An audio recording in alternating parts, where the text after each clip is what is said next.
akhoi bu kukin le non wei phei din na pha phe adu kari maram gi pha bra ai hang bakan hang de maram hai de adum pha re ka thamni akhoi bu hai adu 3 times and ma pho to na ma ga ko pick to 10:58 ka ba ma gi phone shu koi he adu gi to mai mo phone chu ta de mana yum gi da mang ta Wala numa dia ako'y disfuriga ang yung sabi ni government sarkar kita pagsugas natin. Ako'y yung si ahan sulite ay ako'y nina ahan uliga ay inaw suyo ay inaw akong marilay ay inubagi manong. Aduga ika akong lay adug si ay ngayon kitawag ko nito ko yung kitawag ko adug haliga wakan niya why aduga ay hinimidi niya ang mabuhat pa na naman na magkakaroon happy birthday ay wakan niya ang tindi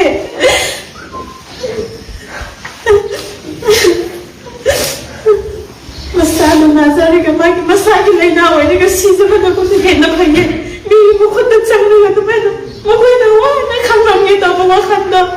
yawa ko sa inado ay ko na kawe ano na sana sa pamilya justice pumira ka niya sana ay kibagong na sa justice na tutok piyo kanana tobra kanana hatpura so kanan piyo ako di chatlaga sa ako leader sina noy chatlaga masayang bangamroy na ako budi yeng handri wasi ko ay dupa busak ay udriye ay chatlaga yeng ninge ato bumoy na noy masaswara noy lupi nga yeng bigini ba moy dre ay ito pa tamin na regale ba bibi yeng mayada ni to biri baside ay ngamsade wakan yang waye sir ano na matung manaw da ako'y kamang ama na tumay ng tawag nga sir ko na panabas hindi yun ako'y wajing na noy kibas na nante ako'y among suyong na hangini kung nahalap pagkanda ako'y busa among tawbigira laini ba lima o lima lupa atay busa tumay na tawbigira ay basi ako'y among waye sir ano na sir ko na nimsibito na ako'y rinigyan na lebe sa suhoy ako'y pupusan na mo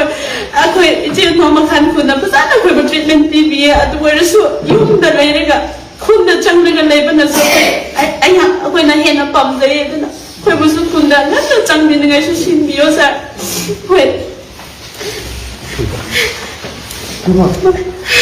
magi makoy matawang sa tapang tokdri basi ako amo una baso pangira pamoira kande adana sir ko na so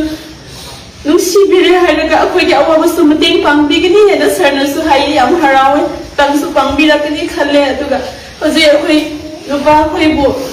tawag ko git habak kasi siguro sa di mo tong manaw to da nga git sir ko na sinbiyo hay sa ay hayin ko ni